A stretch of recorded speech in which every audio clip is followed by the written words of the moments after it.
Il y a 6 mois, ce lac n'existait pas.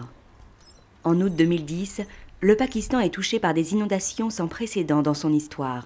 Les conséquences sont catastrophiques. 20 millions de personnes sont touchées, des centaines de milliers de déplacés et des dégâts considérables.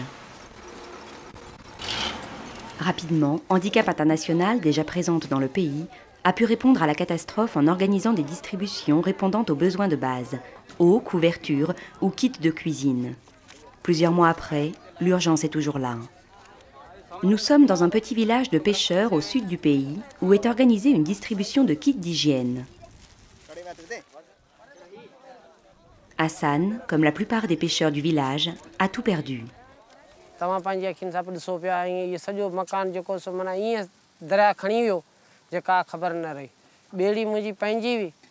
छोकरा वीचारा हुआ उन्हें चयो मुझे बाबा ये बेड़ी जगह न के जो सो कुछ माण्हुनि सां मदद करियो टपड़ कढण जी कोशिशि करियो तो उहा बेड़ी बि जेकी अचानक इहा मोरी जेकी बंदि का हेठो पाण लहूं था इहा क्रॉस वारी मोरी इहा धक सां जीअं पाणी टोड़ी तीअं बेड़ी पाणी जी स्पीड ज़्यादा हुई उन में जीअं उहा बेड़ी जी लॻी थी धक सां बेड़ी बंदि थी वई पोइ इहा असां बेड़ी बि हिते ई छॾी साहब अलाए ख़बर न आहे त कहिड़े पासे वई छा थियो उहा बि असांखे वरी हथ न आई पोइ असां मिड़ेई साहु बचायो उथी पंहिंजो भॻासीं.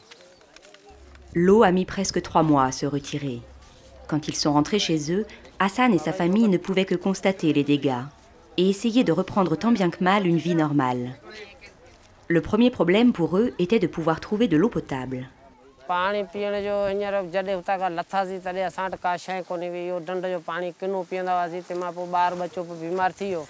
Les inondations ont généré d'énormes problèmes sanitaires. Handicap International, en plus de distribuer de l'eau potable, a réhabilité des points d'eau, comme c'est le cas dans le village d'Hassan. Enfin, pour les protéger des problèmes de santé, l'association distribue donc aux villageois ces kits d'hygiène.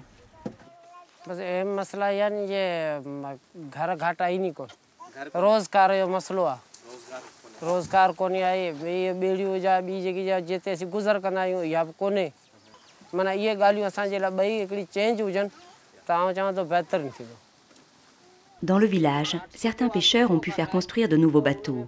Hassan, lui, n'a pas les moyens d'acheter une nouvelle embarcation. Il a dépensé toutes ses économies durant les 3 mois d'exil dans le camp de déplacés. Alors, il emprunte à un de ses collègues un des rares bateaux ayant échappé au désastre.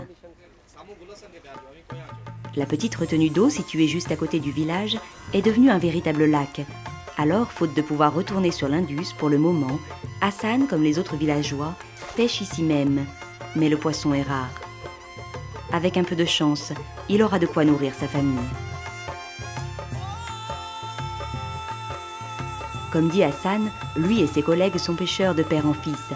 Ils ne peuvent pas s'éloigner de l'eau qui les fait vivre, mais qui fait aussi peser sur leur tête une menace imprévisible.